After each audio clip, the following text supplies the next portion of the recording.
Salut à tous, toutes. Gazon mardi, spécial Xena, épisode 6. On ne sait pas encore le titre, parce qu'on va bientôt commencer à le regarder. Voilà, cette fois on est arrivé au bout du bout de la démotivation, ce qui fait qu'on va se remotiver en le regardant en live avec des bières. Donc il y aura peut-être des petites coupures au fil de l'épisode, pour suivre avec nous l'évolution de ce grand moment Xnat. Oui, ce grand moment cathodique. C'est ça. Chin. Et comme on disait, franchement, il y a un truc qui n'a jamais été fait. Et peut-être que chez vous, il y a des développeurs ou des développeuses. Et ce serait quand même génial de faire un RPG Xena. Non? Personne? Moi déjà, je donne 1 euro. Ouais. Dans la campagne Ulule. Alors moi, j'ai pas trop de thunes, donc je demande au moins 80 centimes. Mais à mon avis, là, on a une bonne base. On peut commencer à le faire, ce projet. Ah oui, moi je suis déjà partante. Voilà. Bon, à très vite. À tout de suite. À tout de suite. Alors, point streaming qui charge à 4 minutes 41. Oui. Alors, on a vu l'introduction, là on était coupé en plein générique. Bref, l'introduction est exactement les mêmes introductions que depuis les 5 premiers épisodes. C'est-à-dire que Xena et Gabi se baladent. Soudain, Xena perd Gabi. Tel un chat, d'abord elle lui met le cul. Et là j'étais contente. Et ensuite, tel un chat qui voit un pigeon, elle voit le bruit d'une bataille et elle fonce. Elle fonce, marave, les mecs. Voilà. Donc elle arrive sur un mec déguisé en Nazgûl. Oui. Qui est l'âge de la voltige. Il aime bien sauter au-dessus des épées. Et les met disparaître de temps en temps. Et disparaître. Voilà. Donc on présume soit un sorcier, soit un dieu, enfin une force naturelle. Et forcément, il y a un quiproquo de merde, puisque les villageois pensent que c'est Xena qui a fait un gros massacre du village, alors que non. Et comme elle est très très douée pour la négociation et la parole, et elle leur dit juste même pas c'est pas moi, même pas il y avait un autre gars, non, juste et voilà. Donc elle est dans la merde, et elle a perdu Gabi comme d'hab. Donc on attend que ça charge, et on vous retrouve tout de suite après. À toutes. Go. Troisième point étape, 17 minutes, l'instant impôt sur le revenu dans les backrooms du Macumba. Allez. Oui. Et puis un bon personnage bien dégueulasse, c'est Arès, qui en fait est le grand méchant. Voilà. C'est lui qui est habillé tout en noir. C'était donc lui qui disparaissait tel un dieu, tel un sorcier. C'était Arès, le dieu de la guerre. Qui n'aurait jamais dû enlever sa capuche. Ah non, sa capuche qui nous montre son bouc de lover années 90. Absolument dégueulasse. Sa tenue toute matelassée, absolument dégueulasse. Cet homme est habillé en matelas. Ouais, cet homme est habillé en matelas. Mais habillé, déshabillé, donc on a vu le dos nu de Xena. Le dos nu et la naissance du haut du sein. Oui. Rapidement, mais sans le téton. Oui. Voilà alors, reprenons quand même au début. On a eu le nom de l'épisode qui s'appelle donc Le procès de Xena. Donc on pense qu'il va s'agir d'un épisode sur le procès de Xena. Voilà. C'est ça. Donc en enchaînant sur le gros malentendu de c'est elle qui aurait tué les gentils alors qu'en fait c'est pas elle qui a tué les gentils. On a Monsieur Pastis là, Père Anis, qui va être l'antagoniste, qui veut absolument lui foutre des coups de pelle et la battre sans procès parce que pour lui elle était là, les gens ils sont morts donc on va pas se faire chier, c'est elle. Pourquoi pas, voilà. Et on a le chef du village avec une voix de doublage qui est hyper connue, qu'il faudra absolument qu'on vérifie qui c'est. On va trouver ça pendant. Parce que cet homme je l'ai déjà entendu dans des milliards de films toute ma vie. Toute ma jeunesse. Il a dû faire toutes les voix de vieux, de vieux sages. Oui, de vieux responsables. Oui. C'est ça, on sent le gros guest, quoi. Et donc, Xena a récupéré Gabi qui prenait un petit bain dans la flotte. Totalement normal, sans aucune transition comme d'habitude. Voilà, parce que après tout, quand tu cherches ton semin dans la forêt, pourquoi pas s'arrêter prendre un bain. Voilà. Il faut toujours aller près d'une rivière pour trouver la personne que tu... Voilà, pour trouver quelqu'un. C'est ça. Toujours. Donc Gabrielle en présentation, elle aurait été nulle. Gabrielle option piscine. Qu'est-ce qui s'est passé encore dans ces 13 minutes?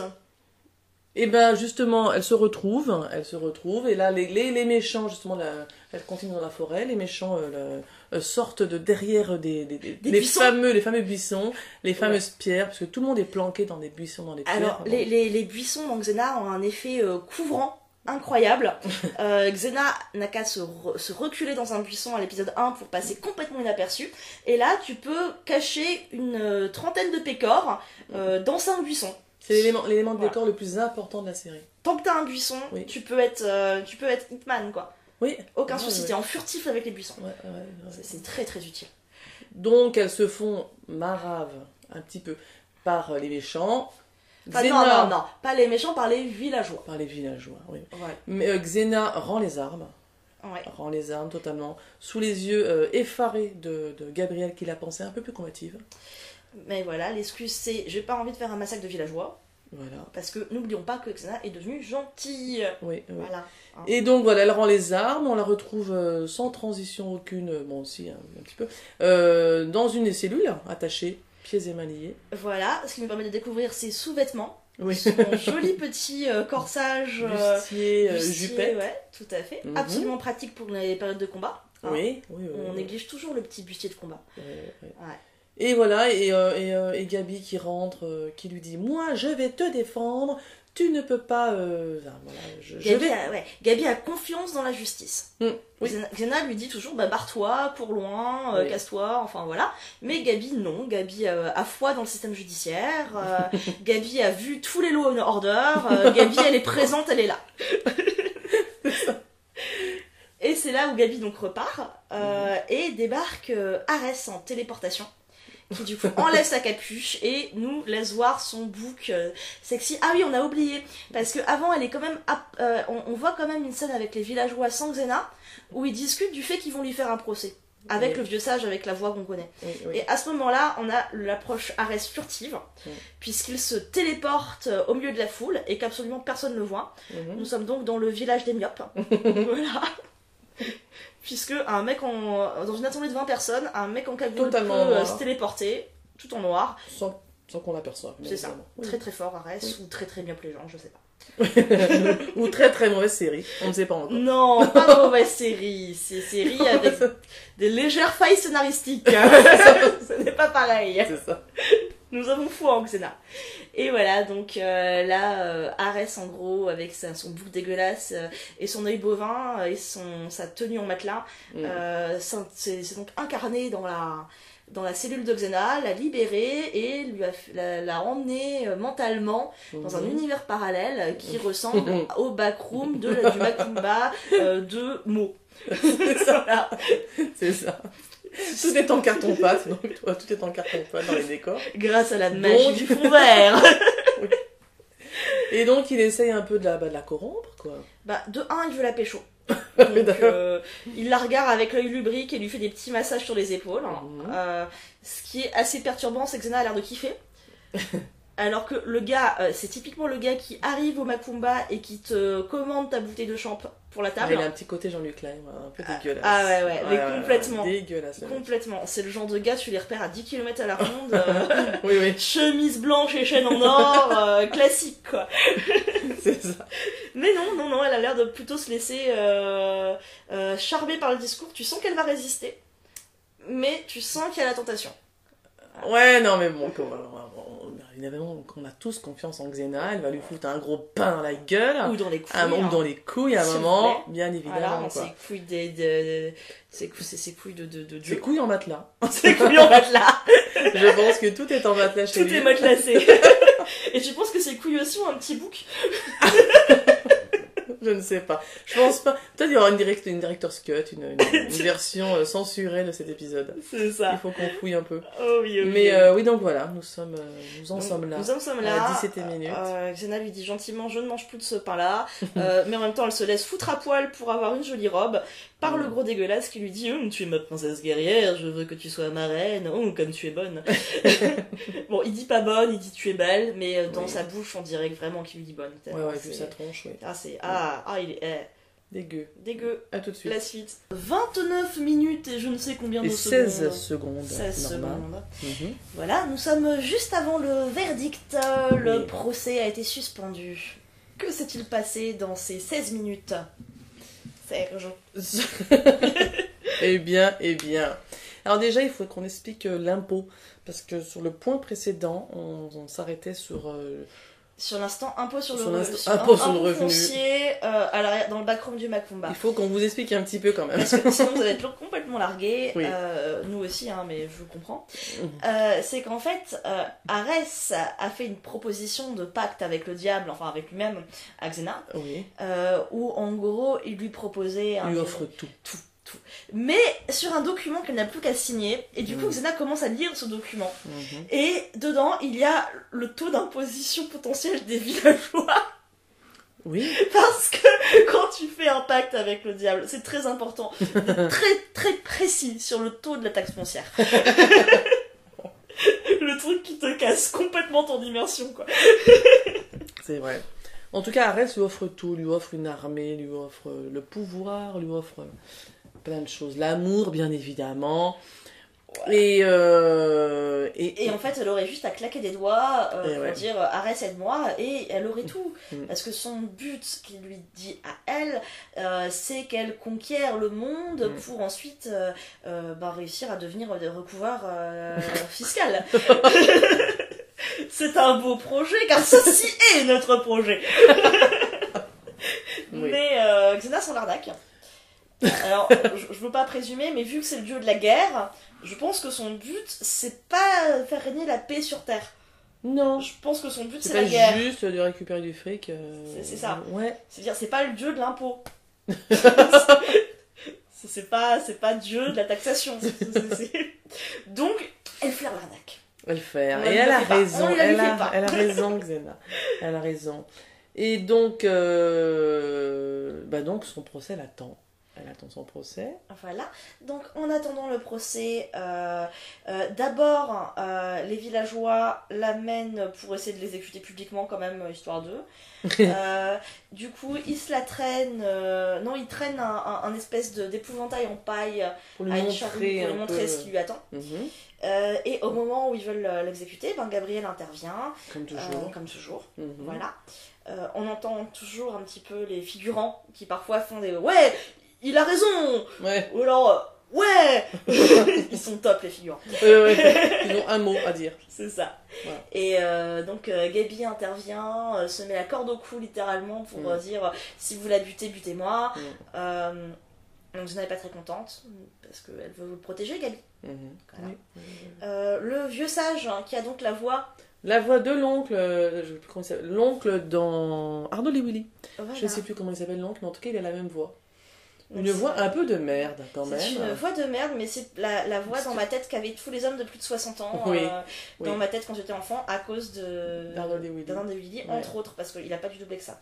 Oui, oui. Donc lui aussi se met entre défend Xena. On n'est pas des barbares, si vous voulez la tuer, butez-moi. Et du coup, finalement, malgré ce rebondissement, il y a quand même la préparation du procès. Entre-temps, Gaby, elle cherche des preuves. Donc elle trouve des empreintes sur le sol d'autres bots qui se battaient contre les bots de Xena. Elle est plus rapide que les experts. Hein. Elle est en mode Jessica Fletcher. Tu la vois arriver sur la scène de crime, à repérer les indices. Tu sens... Elle mesure tout avec sa main, nickel. Nickel, hyper au point. Et bien évidemment. Donc elle dit, oula, il y a deux empreintes différentes dans le sol, donc Xena n'était pas toute seule. Donc il y avait quelqu'un d'autre. Court au village le dire à Arnold et Willy, là. Et pendant qu'elle fait ça, Arès, qui était planqué dans un buisson, il faut suivre un peu, fait pouf pouf avec la main, et hop là, ses empreintes sont effacées. Voilà. Parce que c'est un dieu. C'est cheaté. Et voilà. Donc, Gabriel est bien évidemment ridiculisé par Arnold et Willy. On repasse au village pour aller au procès qui débute. Et là, on voit figurant pécor noir qui porte des bananes sur sa tête. Oui, parce qu'il y a des noirs. Dans le village. Mais qui portent un plateau de bananes sur leur tête, parce qu'il faut pas déconner. Voilà. On est quand même dans les années 90. Ils font de l'import-export, c'est nickel. Et donc, donc voilà. Donc nous assistons au procès. Oui. Voilà. Le premier procès de Xena. Nous assistons à ça ensemble, Norma. Le crossover Law and Order, il commence bien là. C'est un procès de merde. personne, enfin c'est le truc le plus injuste qui soit, l'avocat de la défense a pas le droit d'interroger les témoins, le témoin dit de la merde, c'est ça. Voilà, enfin c'est pourri quoi. Xena ne dit pas un seul mot, elle essaie de chuchoter, mais en fait tout le monde entend. Ouais. Elle essaie de chuchoter parce elle chuchote à son avocat à voix haute. Et son avocate, rappelons-le, est Gabi, bien évidemment. Mais du coup j'aurais bien aimé la voir en petit tailleur... Ah, en petite robe? Non, un petit tailleur new-yorkais en mode... directement exécutif Gabi, tu vois. Ah oui, ouais. Mais non, elle a toujours sa longue jupe, c'est... Sa longue jupe rouge. Oui, et voilà. Ouais. Et son par-dessus bleu qu'elle porte pendant toute la première saison. Voilà. Ça doit compléter. Mais qu'on l'a vu nettoyer quand même, à la rivière. Je comprends mieux pourquoi la rivière, en fait. Ça fait 6 épisodes qu'elle porte les mêmes fringues. Pour bien de temps en temps qu'elle se lave un peu. Ça compte. Qu'elle lave un peu ses fringues. Parce qu'encore, Xena, elle a eu pas mal de scènes de bain dans l'épisode 5. Oui. Voilà. Hein, oui. Puisque tout le monde voulait absolument la mettre dans le sauna. Mais là, il n'y a pas. Donc, après ce procès injuste, pas méthodique et qui vire au grand n'importe quoi, et ben ça va délibérer ce soir. Oui. Et nous saurons. Nous attendons. Alors, moi je tiens à dire que Kevin Smith, qui était dans les acteurs annoncés pour l'épisode, pour l'instant on l'a pas encore vu. On l'a pas encore vu. Non. Il reste 11 minutes, donc je présume une petite intervention d'Hercule. Voyons voir. Pourquoi il recule? Bah, Kevin Smith, c'est pas lui qui... Non, c'est Kevin Sorbo. Ah, j'ai confondu. Kevin Smith, alors, logiquement, peut-être qu'il a un homonyme, mais c'est le réel de Jay Bob, de Kevin Smith, c'est un gros geek américain.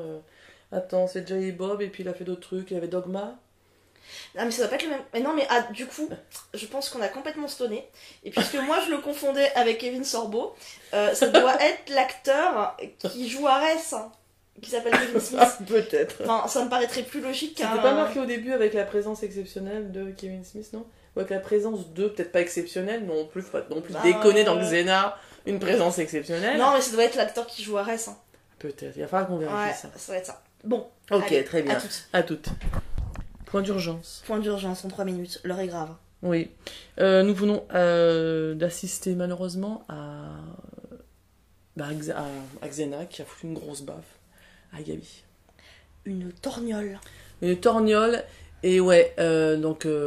c'est le point violence conjugale, là, c'est pas possible, Free Gabi. Moi, je suis pas bien parce que la semaine dernière, on parlait de Free Gabi, et ben là, tout d'un coup, une grosse tornade dans la gueule. Moi, je sais pas ce qui va se passer. Je sais pas où on va. Je sais pas.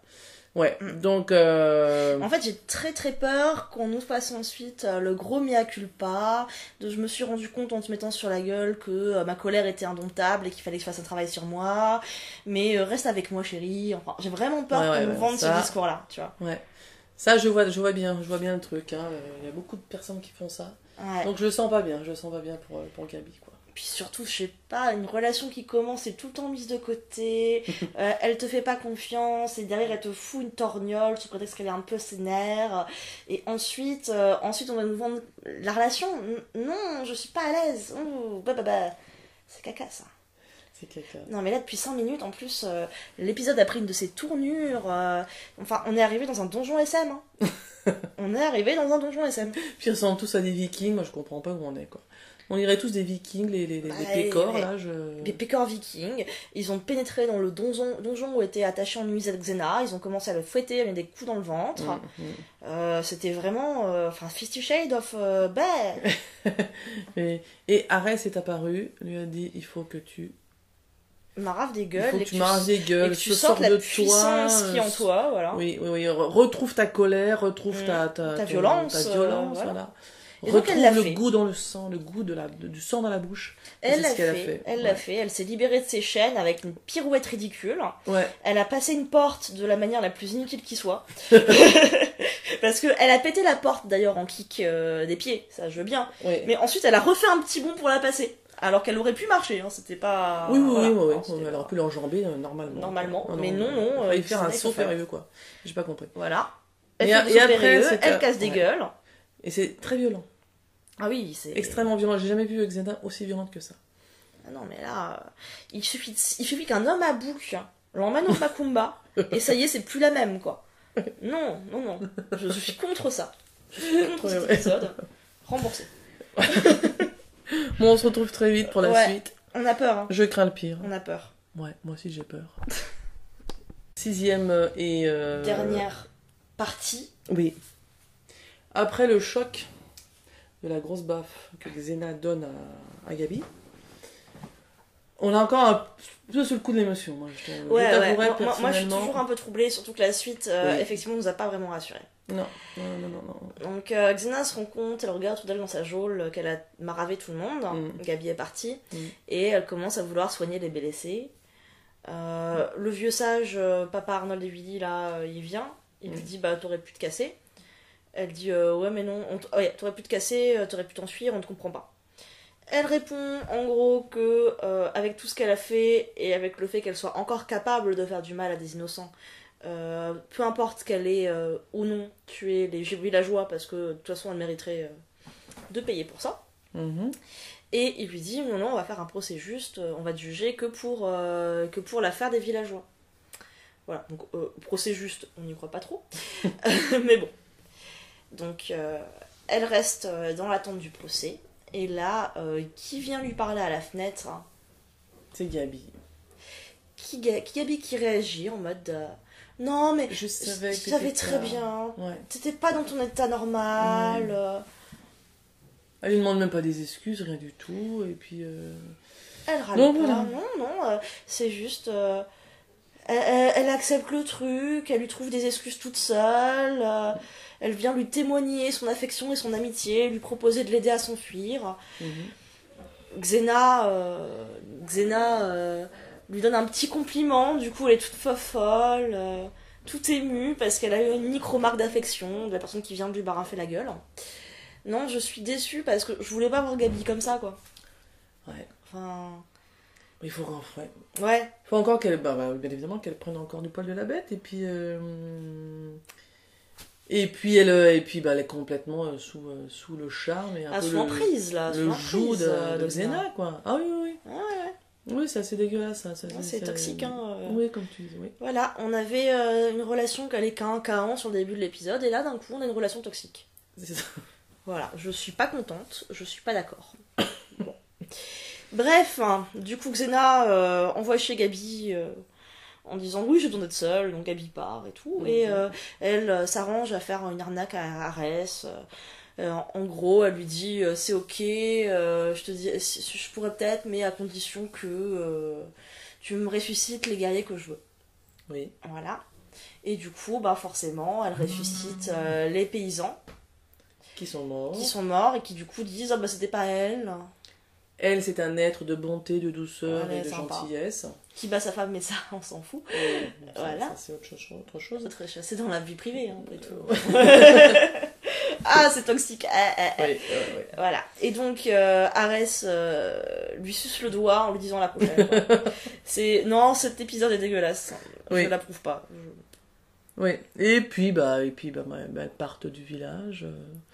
Salut, merci Xena, elles partent du village, et puis comme elles sont arrivées, quoi, en gambadant. C'est ça. En gambadant vers de nouvelles aventures. Si, il y a Gabi qui essaye de récupérer le change en lui foutant une claque, mais elle se fait mal à la main. Voilà. C'est nul. Xena se fout un petit peu de sa gueule. Ah bah oui, parce que un petit peu de sa elle gueule. est tellement faible. C'est ça. Donc j'espère que... en fait, les années 90. on est toujours sur le Free Gabi, en fait. Hein. On reste là-dessus. Ouais, non, mais là, on encore est plus, vraiment encore plus.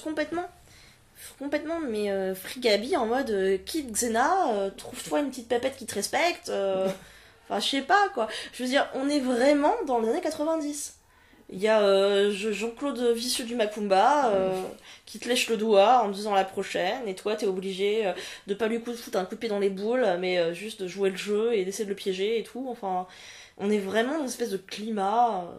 Oui, puis elle envoie chez sa copine qui justement lui demande de l'aide. Normalement, elle lui demande de l'aide, mais veut l'aider, et puis elle l'attège comme moins que rien. Ouais. Non, mais je préfère les années 2019 là, parce que les années 90, il y avait quand même une espèce de climat entre les gens qui était pas sain. Voilà, c'était pas moi je veux pas. Ouais, la solidarité elle était un peu à chier dans les années 90. Ouais. Un peu à chier. Et puis surtout, on vendait des schémas relationnels comme normaux, souhaitables et romantiques, alors que c'était des trucs... Bah non, c'était abusif, quoi. Ouais, c'est ça qu'il a assez là. Parce que là, la petite Gabi, outre la torgnole qu'elle s'est pris par accident, enfin par accident... Voilà, moi je pense que... Oui, moi je pense que c'est un peu la grosse excuse de Xena qui dit j'ai encore des choses à régler dans mon passé. C'est pas non plus l'objet de foutre une grosse torgnole, quoi. C'est-à-dire, c'est ça, on est tous torturés par le passé. Oui, on a tous des problèmes. Voilà, c'est la plupart des gens ne foutent pas des torgnoles à leurs compagnes pour régler leurs problèmes dans l'enfance. Hein, donc, c'est ça. Tu te calmes. Ouais. Donc on termine un peu sur une note un peu négative. Hein. Ouais. Le poids des années, le choc des photos. Non, c'est pas ça.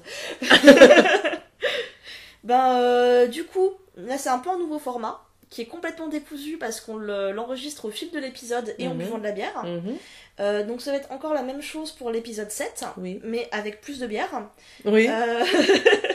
Et puis n'hésitez pas à nous dire du coup si vous aimez ou pas le format au fil de l'épisode. Ouais. Et si pour le 8 et le 9 vous voulez la même chose ou vous voulez qu'on ressouffre chacune de notre côté pour faire la synthèse. Voilà. Donc voilà, on attend vos retours. Commentez, partagez, likez, envoyez-nous des bonnes ondes. Faites tout ce que vous voulez, re-regardez. Mais ne frappez pas votre compagne parce que vous avez eu une enfance douloureuse, s'il vous plaît. C'est moche, c'est pas beau du tout. Voilà. Puis on se retrouve pour l'épisode 8. À plus. 7, pardon. On se retrouve pour l'épisode 7. À plus.